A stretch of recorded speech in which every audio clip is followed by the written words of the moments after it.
Thank you for joining us today. My name is Fahim Niaz. I am the product manager for Anime Studio. Today's webinar will be on creating custom facial rigs in Anime Studio Pro 9. It will be presented by Vern Zier. Vern is a longtime user of Anime Studio and very much an expert in all aspects of the program. We're delighted to having him here today. So before we start the webinar, there are a few housekeeping items that I'd like to mention. Number one, all attendees will be muted. Number two, there will be a Q&A at the end of the webinar, so please type questions in the questions window.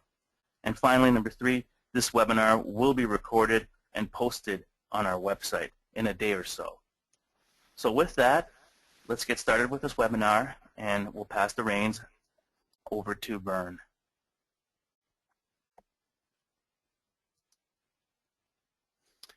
Hello, everybody.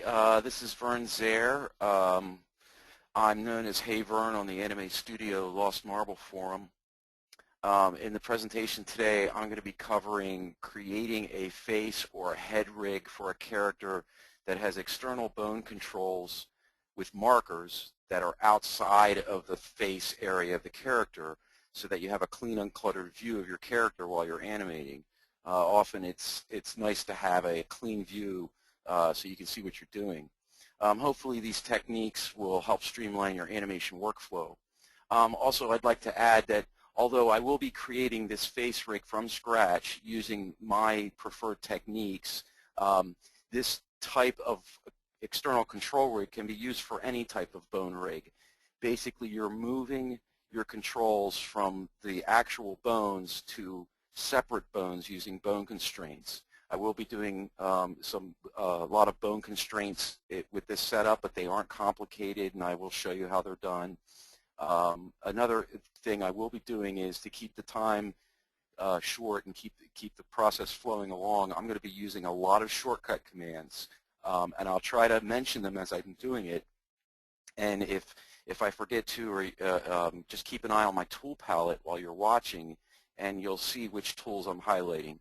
Basically, the tools I'll be using predominantly are going to be, the bone tools, the add bone tool, and also the point binding tool, which is the letter I.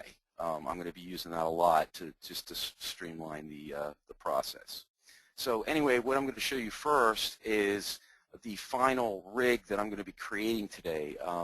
And what you're seeing right now is also available for download, along with a script that I created specifically for this presentation. I created a script that creates these bone markers for you really easy and quick. It's available for both debut or pro.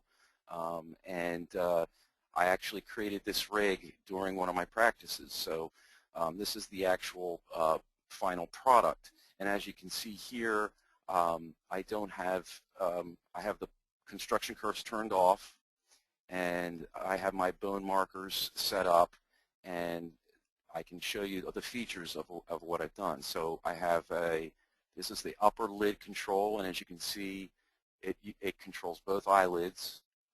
I have individual eyelid controls, and the same for the lower lids, both together and up and down separately, and you can see they're cumulative.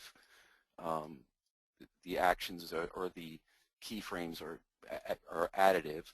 Also here I have a blink controller, which is a single bone that blinks both eyelids together.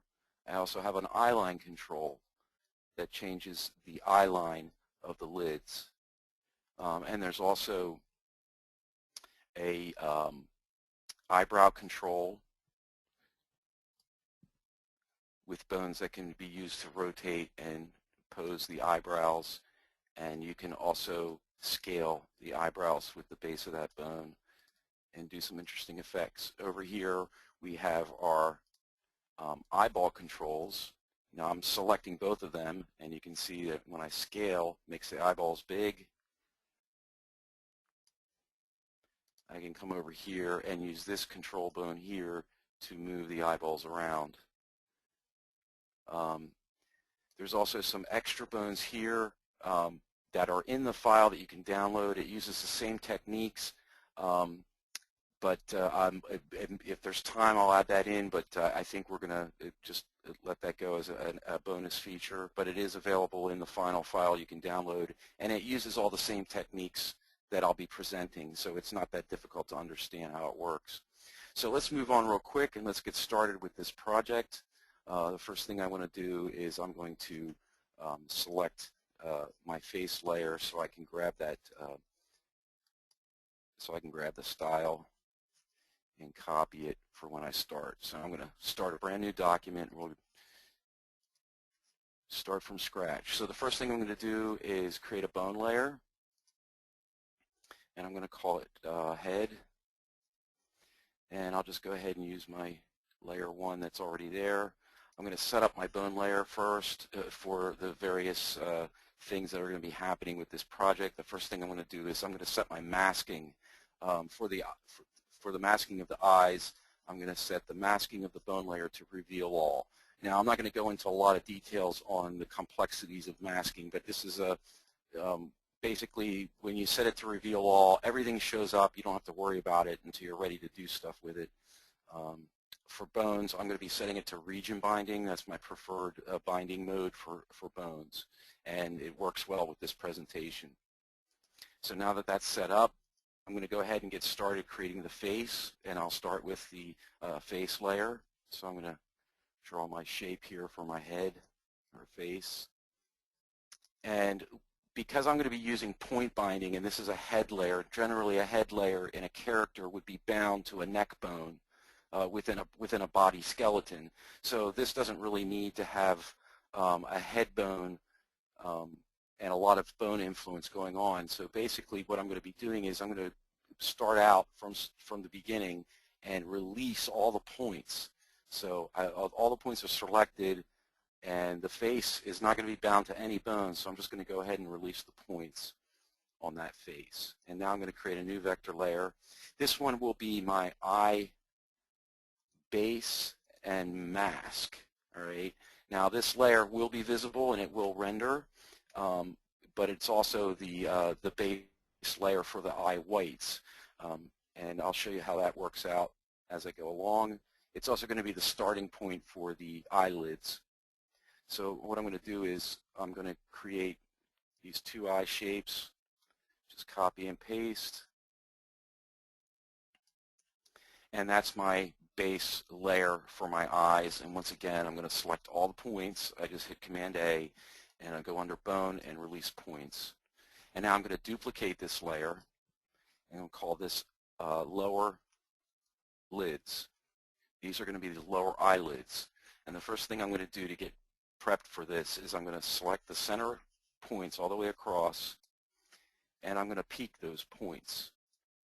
Now, as you can see, the curve has sort of gotten disrupted. So now I'm going to do Command I or Control I, which selects the inverse, and I'm going to get my curve tool, which is the C key, and now I'm going to expand the curvature of those opposite points to match the curvature of my eye. So now I got that set up, and this will be the base for both the upper and lower lids. So what I'm going to do now is I'm going to duplicate this layer, call it upper lids,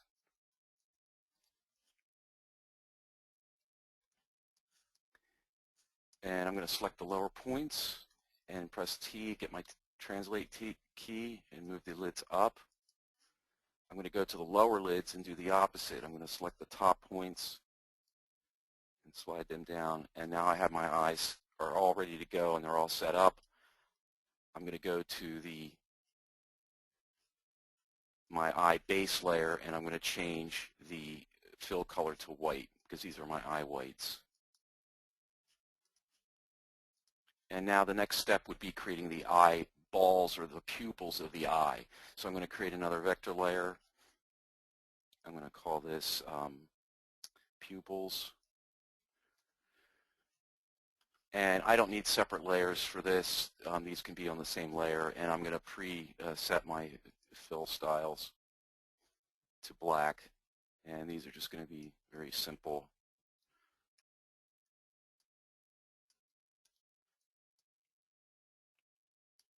And once again, I'm going to select all the points, and under bone, I'm going to release the points. And let me just make sure I've released all the points on the lids. All right. So now we're set up and we're ready to go. Everything's ready for bone binding. Let me just move my pupils lid down below the lower lids. And I'm also going to set the masking now. I've set up ahead of time the masking on the head layer was reveal all. And now what I'm going to do is I'm going to set the masking for my eye base or eye mask layer. And I'm going to set the masking. Basically what I'm going to do is I'm going to clear the mask completely. That's what this means. I'm clearing the mask and I'm adding this layer to it. So anything above this layer will be invisible. And I want to make sure that I don't include the strokes. I'll exclude strokes. And now if the pupils move, they're hidden from view. They're masked out by that layer. And that's it. Okay, so now we're ready to start making bones. Now the basic structure for the bone setup, like I said before, we don't really need a base head bone at all because a head layer would be bound to a neck bone.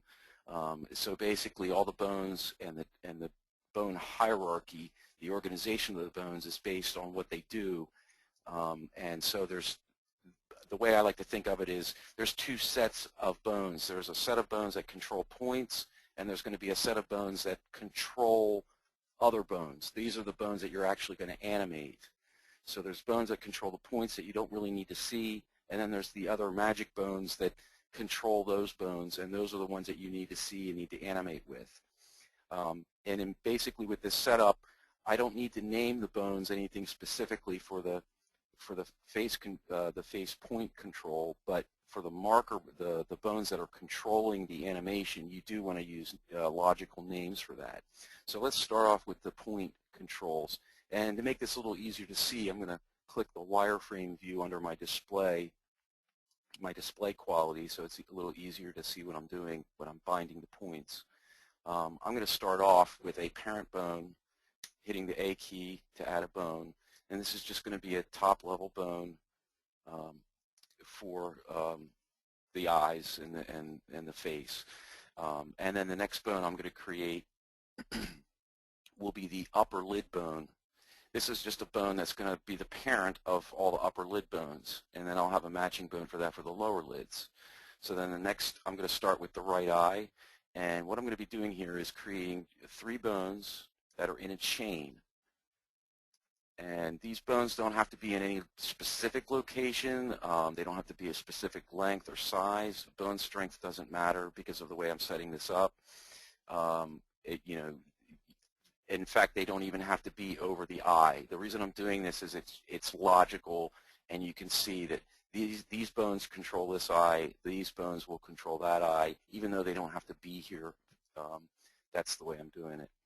So now I'm going to select this bone, and I want to bind the points. So I'm going to go to the upper lids, and I'm going to deselect my points. I'm going to get the bind point tool. This bone is already selected. This is the only bone that's going to control a point, and I'm going to bind those points. And that's it. The upper eyelids are set up and ready to go. Now, before I do anything else like do the other eyes, I'm going to go ahead and make my control bones because copying and pasting will make it easier and quicker to copy the constraints. So now I'm going to do the same thing. I'm going to have a parent bone over here for my controls, and I'm just going to call this eye control root.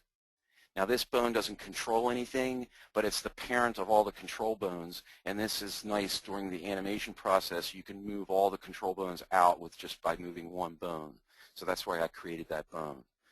So now I'm going to create a similar setup that I have over here.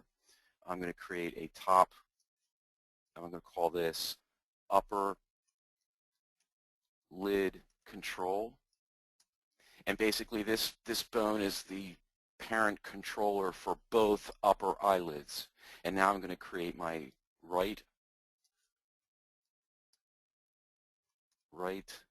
upper lid control, and that bone will control the right upper lid.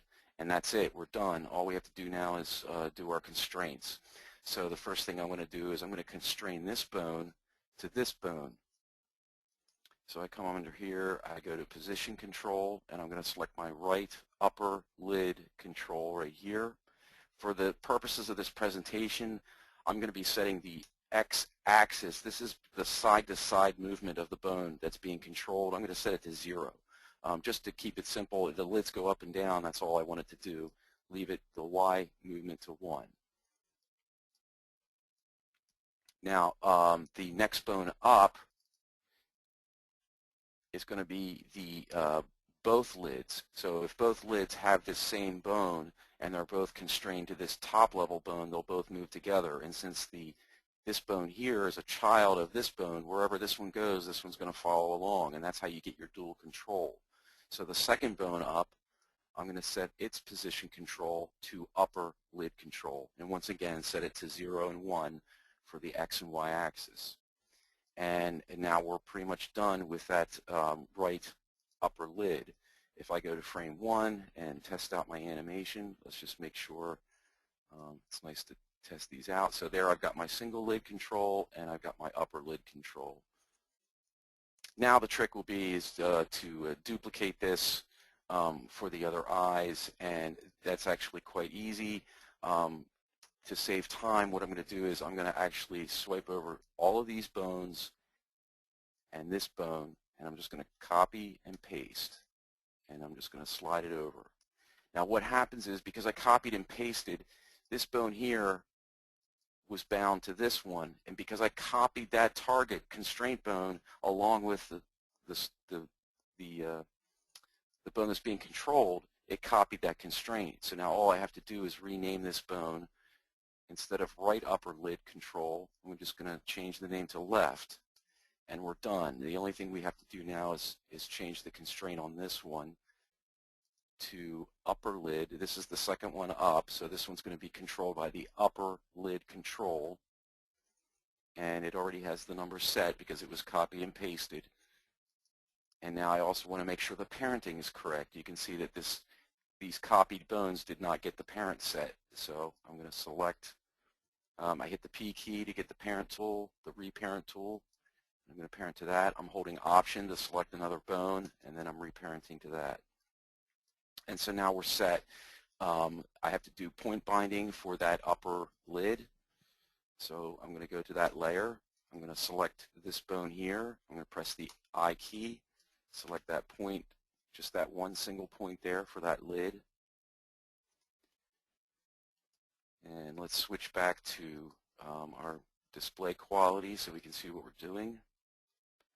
And let's test out the rig that we have so far. So moving the top control moves both lids, and we still have the individual lid controls.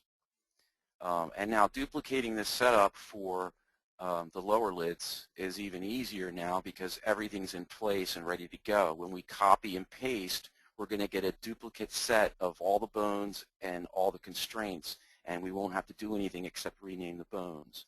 So what I'm going to do is I'm going to swipe over this whole set of bones here. I'm going to copy and paste. Now I am going to do some rearranging of the bone. I mean, I could just do it exactly the way it's done and not worry about it, but it looks kind of weird and it doesn't make sense, and I want to put it in some kind of logical order. So I'm going to change the order, the visual order of these bones so that it's sort of a mirror image.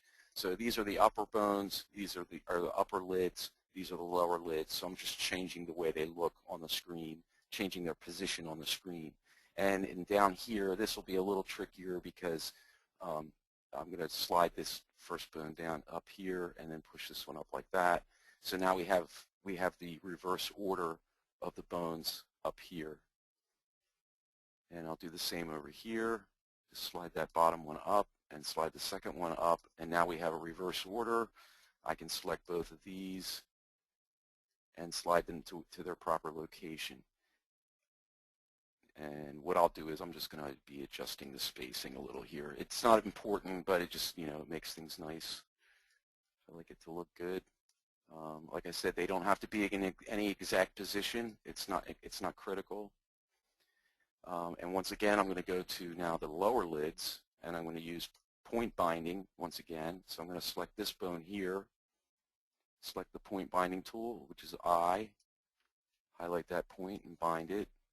Option to select another bone, select the point and bind that point. Now we want to change the names of these bones. These bones still have the exact same name as the ones we copied. So what I'm going to do is I'm going to change upper to lower. So instead of upper, it's going to now be lower.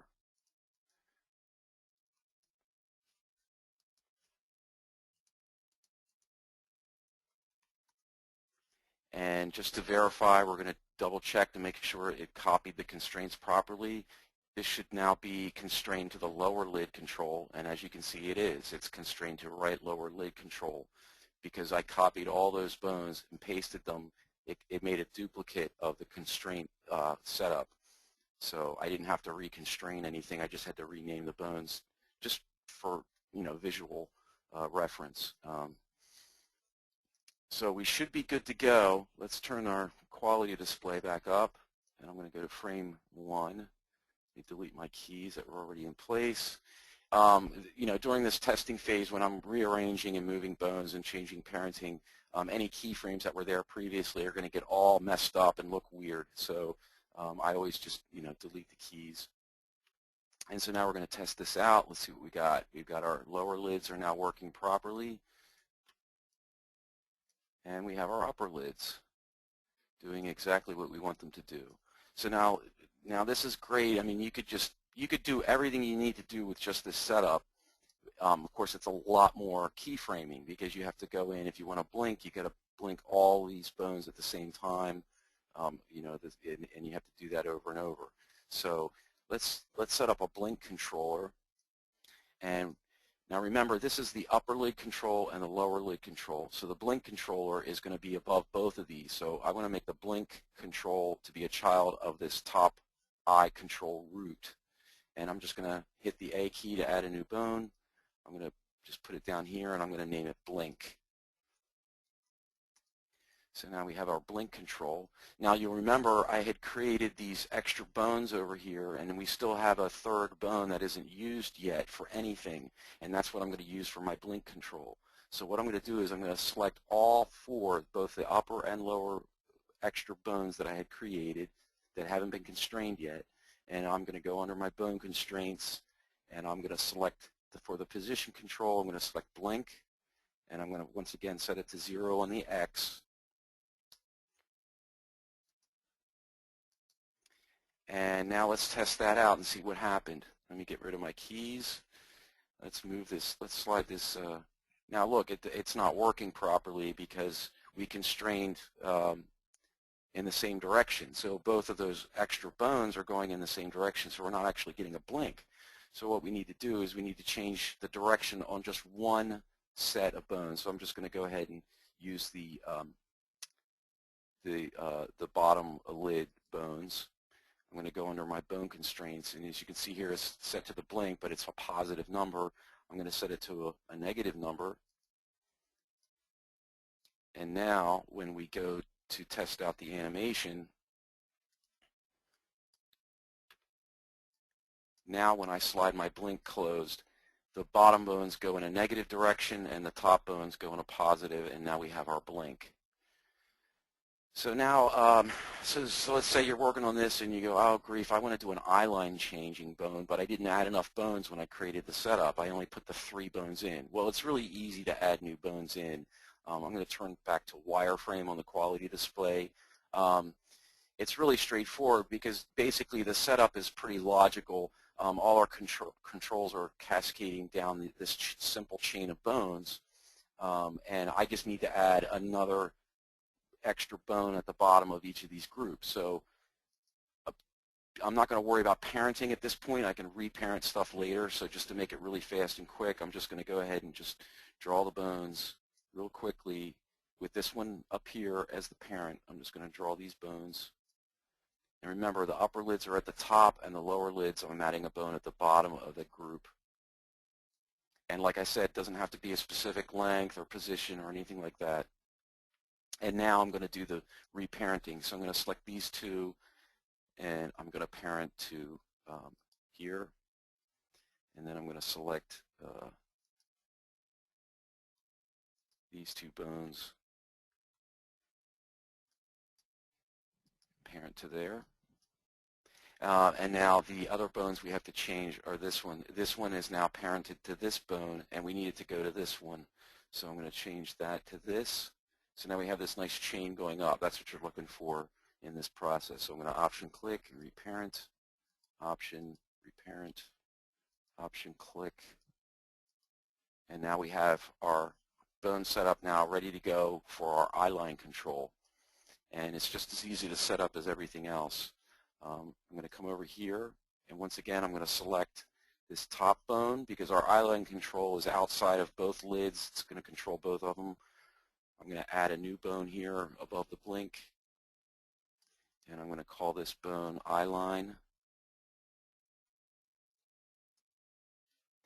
I'm going to do the same thing again over here. I'm just going to select all 4 of these bones, and this time we won't have to change the constraint value at all. We can just go ahead under position control. I'm going to select eyeline, set my X to 0, and that's it. We're done.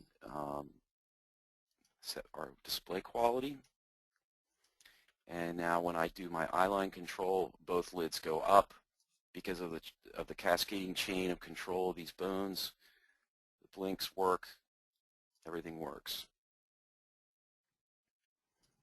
So that's the basic setup. Now, what happens is, and this isn't limited to this type of rig. This type of rig is complicated or seems complicated. It's not that hard. Smart bones would work for something like this, maybe a little easier. But it's not important. The important thing is that we're putting the controls outside of the face area. We can put these controls anywhere we want. I can move these controls. Now you can see here I got to reparent that bone, so let me do that. I'm going to reparent that up here. So what you can see is that I can move these controls anywhere I want. They don't affect animation. They don't have strength. They're not going to need to have any kind of influence over anything. So this setup over here can be anything you want it to be. It can use smart bones. It can just use bones bound to points. It can use anything. The key is just getting things off of the area that you're trying to animate. So now let's do some eyebrows. Oh, wait, I'm sorry, I jumped ahead there. Let's do the eyeballs. So now the eyeball scaling is next. And in preparation for that, what I'm going to do is I'm going to make some room here. It's getting a little crowded up at the top. So I'm just going to slide these bones down, get them out of the way so I can throw in some eyeball controls. And eyeball controls are going to be set up in basically the same manner that the lid controls are. The trick is going to be having uniform scaling. Scaling a bone that controls points is not going to give you uniform scaling of those points. It's only in one direction. So what I'm going to do is I'm going to create a top level eyeball bone here. I'm just going to put it underneath the lid control bone. All right, and like I said, I don't need to name this bone. I just need to keep in mind what it is, and I'm familiar. If you're familiar with your construction setup, you'll know. So that's my eyeball top level point controller. Now, for the eyeballs themselves, the pupils, I'm going to create 2 bones. And they don't have to be any specific size. This is going to be point binding, so strength doesn't matter. And I'm just going to copy and paste that bone, and I'm going to rotate it up. And I'm going to take, and I'm going to bind these points to the eyeballs. So I go to my pupils layer. I'm going to select this one, press the I for point binding, and I'm going to bind both points going in the cross direction. The bone is relatively at the center of the eye shape, so if that bone scales, both of these points are going to go equally scaled. So I'll bind those points. I'm going to option click the vertical bone, do the same thing. I'm now going to create my eyeball controls over here. And of course I'm going to need a top level control so I can move both eyeballs at the same time. So I'm going to call this one eyeball control. Then I'm going to make another one and call it, and I'm going to do this so I can have room for scaling. I'm going to put this bone vertically rotated, and I'm going to name it right eyeball control. And then I'm going to come back here to these two bones. I'm going to select both of them. We're going to do two constraints for this bone, for these bones. We're going to do the obvious position control. So that's going to be the right eyeball control for position. We want to leave the X in the 1 and the Y in the 1 because we want the eyeball to go in all directions. I'm also going to add another constraint for scale to the same bone, the right eyeball control. So now what happens is if we scale this bone, both of these bones will scale together. And as you can see, I need to delete my keys on frame 1. So now when I scale this bone, both of those bones scale uniformly. They're bound to the points, and you get a uniform scaling of that eyeball. And then it's just a simple matter, once again, of copying the bones that I've set up. Let me add this constraint here for this bone. This is the parent of both eyeballs, so it's going to be constrained to this one here, which is the top eyeball mover. So position control will be eyeball control. And now I just need to copy and paste these three bones. This is the controlling bone. This is the bones that are constrained to this controlling bone. So if I copy and paste,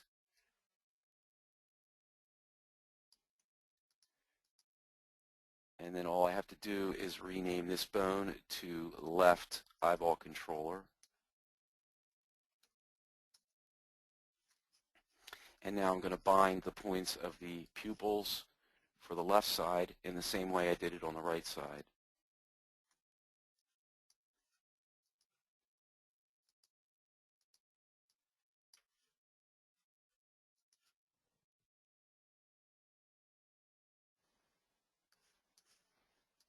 Let's turn on our display quality.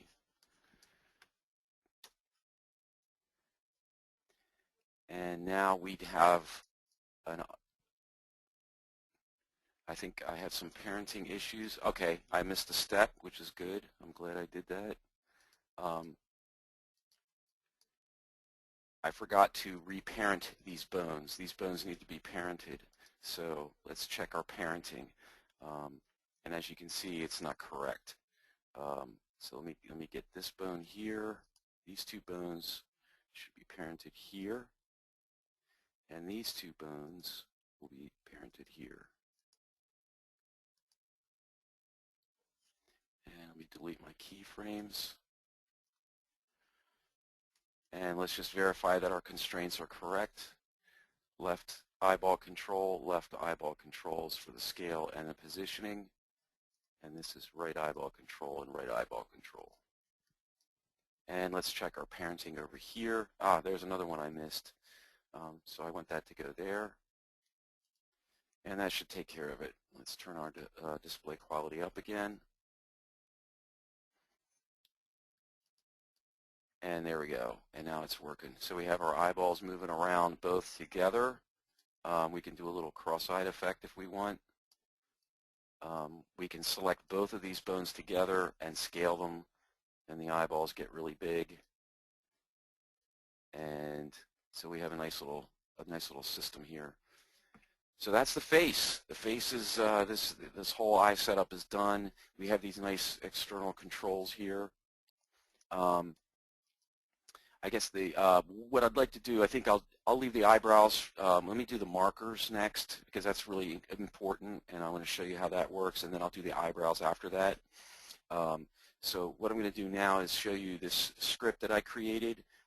There's instructions on the website for the download that you can install it on both Debut or Anime Studio Pro. You can install it as a script, a menu item, or as a button. And it includes the icons for both versions. So what I'm going to do is I'm just going to make sure I have these things set up the way I want them. I'll probably put the blinking up here. You can rearrange this stuff any way you want. So what I'm going to do now is I'm going to create my markers, because right now if I'm animating, I want to be able to animate without any bones displayed, but I can't see where the bones are, so that's difficult to do. And in the past I would go in and hand draw shapes for all the bones and markers, and it just took too long, and it was something that should have been automated. So what I'm going to do is I'm going to go ahead and make some controls for the upper lids, some markers. So I'm going to go, I have my menu script in a custom folder nested under bones, so let's go to bone markers. The bone marker script is very thorough. It has, you can set the fill color, and that's what I'm going to demonstrate here. I'm going to use blue for the upper lids. You can set opacity if you want. You can set the stroke color. You can also include the bone name. It uses a simple font that I created. It's a stroked font with very few points, so it doesn't take up a lot of space in the file. I'm using fixed size markers, which create round markers. You'll see what they look like. See, I think, let's go, 3 is good for that, and 1.5, and I think I'm going to do 2 on the spacing. This is the bone offset of the name. And let's see how that looks. And that turns out pretty good. And basically what I've done now is I've created a marker. It automatically creates a marker layer that doesn't render, and it binds the points of the markers to the bone that was selected. So now we have a nice, and the little triangle points in the direction that the bone is drawn in. So, so that's a nice feature there. So now I've made the upper lids blue, and I'm going to come down here, and I'm going to run the same script again, and this time I'm just going to leave everything the same. I'm just going to make the lower lids a pink color, and just keep everything the same, and now we have a nice delineation between the two. We know which ones are which. And then you can go through and we'll do the same for the other bones. Let's do our blink bones, and I'll just make them white. Now, as you can see here, there's a little bit of an overlap, but that's not really a big deal, because what you can do is you can easily select the points of that layer by clicking on the bone. So if I clicked on that bone, now all those points are selected that belong to that bone, so it's easy to separate them. And then I'll just deselect here, and I'll put this bone, I'll just put the text right there.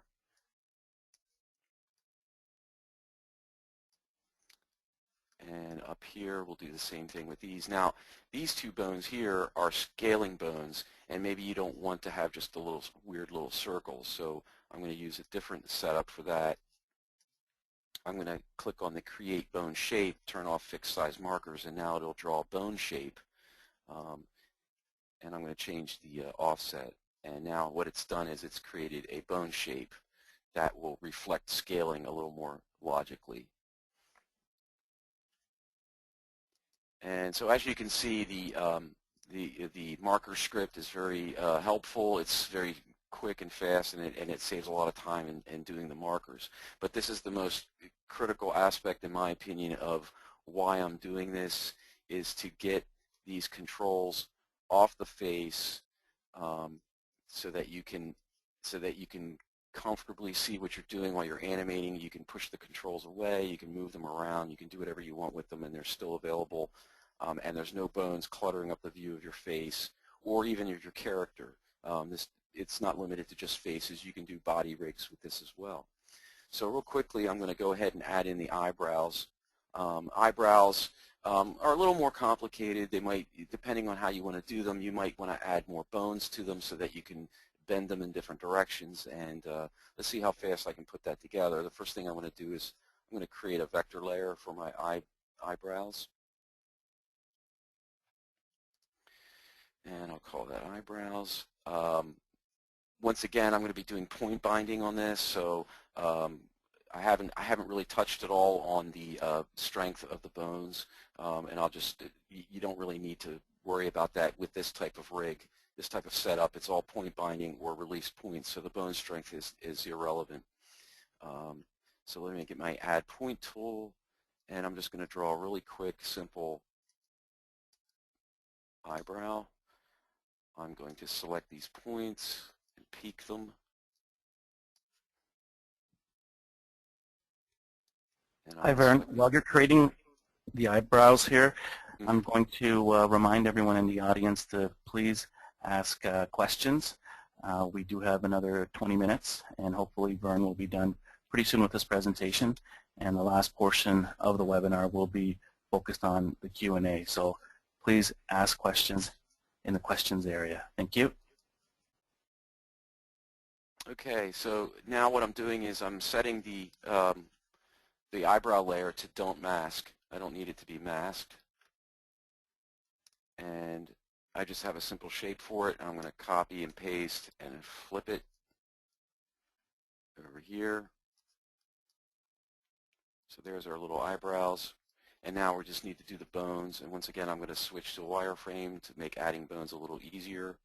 What I'm going to do is I'm going to create another top-level bone for the just for the eyebrows. So I'll just add it in here. And then what I'm going to do is I'm going to create two bones for each eyebrow as such. And over here, I'm going to do the same setup. I'm going to create a top-level eyebrow control. Actually, what I really need to do is make some more space again.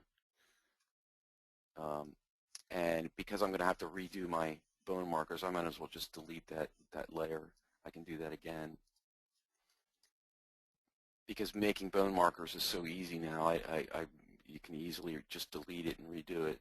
So I'm just going to move things around here, make some extra space for my eyebrows.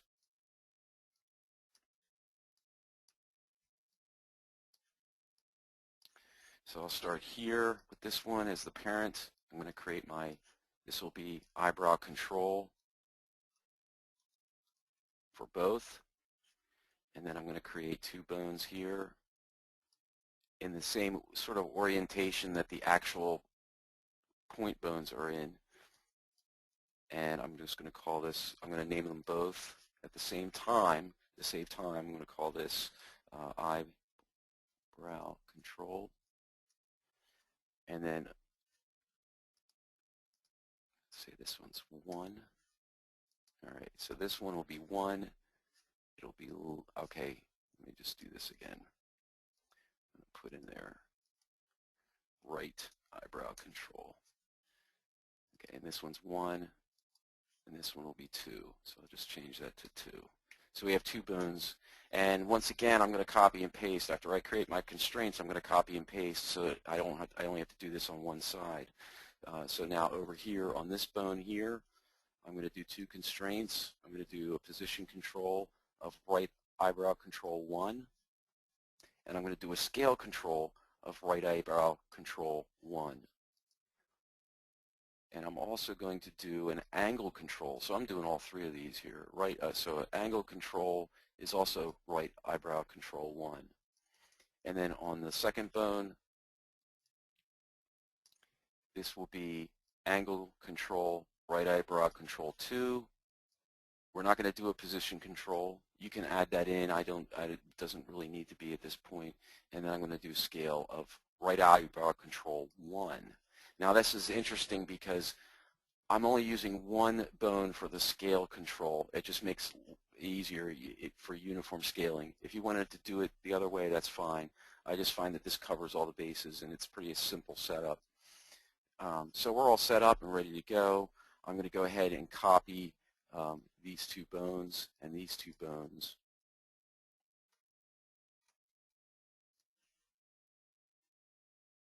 And then I'm going to reorient them to match the opposite side. Translate them into place. Do the same over here.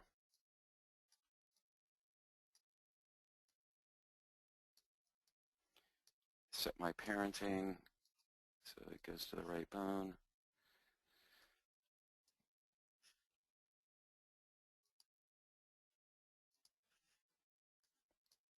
And now what I probably should do is do region binding on the eyebrows.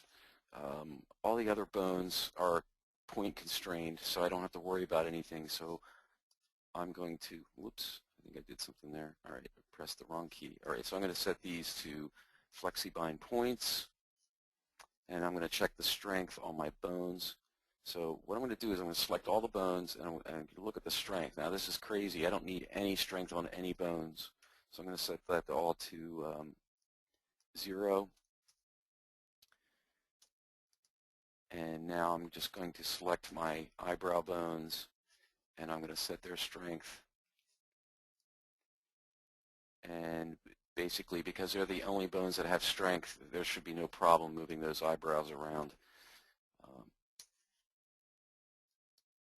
And we should be ready to go if I didn't make any mistakes. Let's see what happens now. So we have our top level control. Oh, I didn't set my top level control constraint.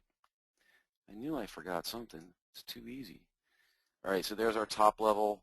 It's going to constrain to this one, which is our position control, and it's going to be eyebrow control. We don't want left or right. We want just the singular eyebrow control for both, and that should do the trick. And so now we come over here, and we can move our eyebrows up and down. We can do individual eyebrows, left and right. I can select both of these and scale all 4 bones at the same time. You can see why I did the singular constraint. It just makes it easier, and yet we still have access to angles on these bones here, so we can do some nice little funky expressions, anger. And once again, once we create markers, so just really quickly I'm going to recreate the markers. I'm not going to bother with doing the colorizing. These bones I'm going to leave as bone shape, so I'm going to deselect them.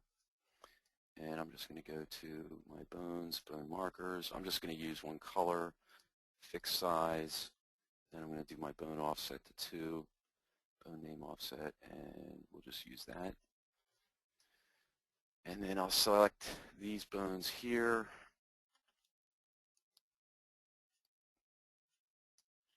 And I'm going to do bone shape. Set the offset to 1. And there we go. And it's a little messy. You can shift things around on that bone control layer, but everything's pretty much there. I mean, the names and stuff, you can tweak that to whatever you want. But the key issue here is we've now got our nice little setup going that works pretty well. You can expand on this thing, and this is what I've done in the past myself, is that supposing you want to pull the eyebrow controls themselves away without moving anything, you can easily do that by just adding in an extra bone and parenting this bone to another extra bone, and it won't move anywhere. So if I just throw an extra bone in here, and I say I select my eyebrow root, and I bind it to that bone, and I'll go ahead and add a control marker for it so we can see it.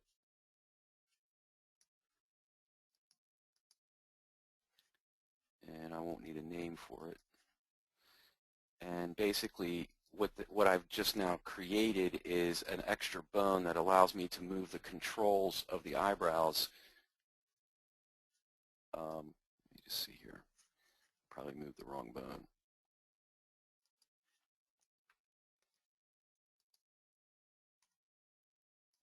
There we go. Had the wrong parent. All right. So now what I've done is I've created an extra bone that allows me to move the eyebrow controls. So now I can slide the eyebrow controls all the way over here and have them completely separate from all the other control bones. And yet I can still move all the controls with this root control. And now I can have my eyebrow controls over here so they're not interfering with everything else. And you can do this, it's very simple to do because when a bone is constraining another bone, it's not affected by the parent bone's movement. It's only affected by its own movement. So this is a nice way to do that. Just real quickly, let me save this file. I'll call it webinar 2. Save that. Just real quickly, I'm going to show you some other files. I'm not going to go into too much detail. This was a file that is sort of a body rig, And the reason I used external bones for this creature is because the body rig itself has so many bones in it. It's got all these complicated fan bones. So trying to animate this was very difficult if you're just interacting with the bones on the body itself. So it was much easier to create external bones that controlled the other bones with constraints. So as you can see here, I can easily animate the character without interfering with all the other bones that are within it. And that just makes life really easy for doing all kinds of fun stuff. And as you can see, I kept the arms separate from the body. That was another problem, was that I didn't want the bones covering each other up, and because he's sort of like a three-quarter side view, by having the arm bones separate, I can move them around and still animate. Another version of this would be my Larry the Liger character. He doesn't have an extensive external body rig. I think I opened the wrong file. Let's see, webinar. All right, let's go here, open recent. There we go, that's the one. Or not. Anyway, once again, this one also has an external rig. I couldn't find I had added labels to one of these files and I couldn't find it. So he has an external rig, as you can see here. I'm moving his spine and his head using these external control bones. Also, too, up here you'll see that his mane has a lot of bones, and I can control his whole mane by animating these external bones that influence a whole bunch of other bones. So I can animate his hair adaptively with these control bones. Also, too, his tail is in a separate layer, and also the tail also has external controls for animating the tail, because the tail would go behind the body, and I can easily animate the tail rig. So that's it. That covers everything I wanted to cover. I'll pass the webinar back over to Fahim, and he can take some questions. Thank you very much, Vern. So we'll begin with some questions here. We don't have too many questions. If you, the attendees, if you would like to ask some more questions while we're going through some of these, please go ahead. So the first question, Vern, is basically somebody has been able to get the same sort of results with switch layers, and they wanted to know what the benefit is of doing it your way versus with switch layers. If you could answer that. Yes. Well, switch layers, switch layers are very specific, and it depends on how you're using the switch layers. I find switch layers to be too limiting. I like to have direct control over the points. And this is a technique that involves using bones. So if you're doing this with switch layers, that's fine. If that's your solution, then that's a great way to do it. You can control switch layer points with bones. So once again, this is not to replace anything. This is to make whatever you're doing with bones easier. In general, you have to put bones over top of points to move them around. And when you have bones on top of complicated shaded layers, it's hard to see the bones. Sometimes it's hard to find them. So this whole process is to move the control of the character away from the character into a place that's clean and uncluttered, so that your character is perfectly clear and you can easily animate it without seeing anything in the way. So switch layers is one way to do it. If you choose to go that way, that's fine too. But once again, this technique is to get the bones. If you use bones for animation the way I do, then you're getting the bones away from the character, so you don't have to see them. Okay, thank you, Vern. The next question is, would you be able to use a rig like yours with a smart bone head turn? Yes. Once again, this technique isn't limited to any specific type of extra stuff that you do. It's purely intended to move the controls away from the looking at the character. For example, if you're still seeing my screen, I don't know if they're still seeing it. Um, all these bones, it's hard to see what's going on. And when you can turn off your bones and see your controls, then that's the bonus. So yes, this would work with any type of rig, smart bone rig, anything that involves bones. It would work. And a lot of times with smart bone rigs, people do that. They have little control bones set up on the external areas of their project, and being able to have those markers to indicate where the bones are works out really well. So the attendees are definitely able to see your screen. The next question is, would you be able to apply the same principle with your rigs onto mouths, nostrils, cheekbones, and other areas of the body? Yes, absolutely. One of the characters I created that's provided with Anime Studio uses a similar setup. In fact, there was some confusion when I first provided it. This is the technician. This character I used in a video a long time ago, and people thought that the external controls I had created were part of Anime Studio, when in reality they were just controls that I had created myself. So here's another situation where I've created controls for everything: eyes, mouth, head turn, and this is a very, very complicated 2.5D head rig that controls aspects of the face. And I'm using external controls because, as you can see in the head setup, there's literally 300 bones in there, and then once it's set up and ready to go, I can just easily animate it. So yes, this can easily work with any type of setup. Anything that you have a bone controlling, you can create a constraint to control that bone externally from it very easily, and that's what this whole technique is based on.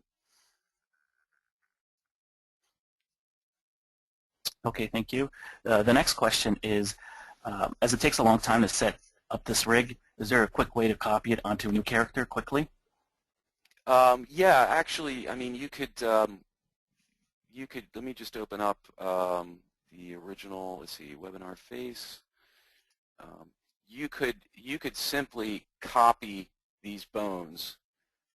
You could import this file with these bones already set up, and you could import it and then copy and paste the bones, and then just apply the constraints. Keep in mind that my constraints are pretty generic. The control bones that are being targeted for constraints are very generic. So I have this rig set up that has, the eyebrow control, the eye control, the eyelid controls. I could, import a blank bone layer and just use these bones as my target bones. I could either copy and paste them into an existing character, and then if I had a completely different setup over here, but I had the same controls, I could just easily constrain the bones to the correct bone target over here. So yes, you could apply. There's still going to be some work involved, but yes, you could copy and paste. As far as the actual control bone aspect of the project file, that depends on the complexity of it and how easily you can apply it to, say, another set of points. So yes, you could easily apply the control rig, but as far as the point controls, that's going to be a case-by-case determination whether it would work for a different character or not. Okay, the question just came in. Is there a way to link Papagayo output to the position controls for a mouth as in the technician? Yes, there's a script. I don't know where it is offhand. I'm sure you can find it on the Lost Marble forum. And I completely zoned out on who created the script, but there is a script that converts Papagayo DAT files into poses or actions, I should say. So basically, what you would do then is you would create actions for your phonemes based on Bones, and then you could use the DAT files, import them in, and it would use the actions that are named for phonemes. And this would be great also for smart bones as well. So yes, Papagayo DAT files can be used for doing lip syncing with Bones. I've done that several times in the past, and I'm looking forward. There's a new version of Papagayo that someone created for the Mac that I'm looking forward to testing out. So yes, the simple answer, yes. Okay, perfect. And we're down to our final question. So Vern, do you recommend using a Wacom tablet or a mouse? I have a really nice, high-quality Wacom tablet, but I'm an old guy, and I'm just so used to using the mouse. I like using the mouse. That's my personal preference. I just like using the mouse. For technical things like moving bones around and drawing bones, I think the mouse is more suited for that. For freehand drawing, the Wacom is obviously a good option for that as well. But I like the control of just drawing with the mouse, and I'm so used to it. Perfect. Thank you very much. So with that, I will like to get the reins of the webinar from you, Michi, and then we will conclude. So thank you very much for everyone that has joined us today. If you'd like some more information on Anime Studio, please feel free to go to our website, and the link is available right in front of you, anime.smithmicro.com. We'll have definitely future webinars, hopefully with Vern. The link there is available, my.smithmicro.com/webinars. You can also check out our previous webinars. Please don't forget to like us on Facebook and to follow us on Twitter. That helps get the message out, as well as for you to stay up to date with specials, as well as with information on Anime Studio. As well, we would love for you to join our email list. The link is available there. And as well, if you're a student or a teacher, we have special pricing for those folks, and the link is available on your screen as well. And finally, if you want to get some more information on Vern as well as his bone marker script, you can find it at the link available there. We'll also post it up on the Lost Marble website, or forum, I should say, and you guys can definitely check it out, and we will provide you with accessibility to everything Vern's done today. As well, Vern has a suite of different scripts that he would love to be able to share with everybody, so you can go on the website there at hubumedia.com/anime-studio-script. And as well, Vern is always on the Lost Marble forum, so he's available under the pseudonym Hey Vern. Feel free to ask him any questions and tell him what you thought of the webinar. Thank you very much with that. Vern, if you have anything to say before we wrap up. Just thank you so much for letting me do this. It was like it was fun. I enjoyed it, and I look forward to doing more of these. Perfect. Thank you for your time. I really appreciate it. And as well, finally, we wanted to thank everyone that attended today. Thank you for your time. I hope it was well spent, and I hope you learned a lot just like we did. Thank you very much, and see you next time.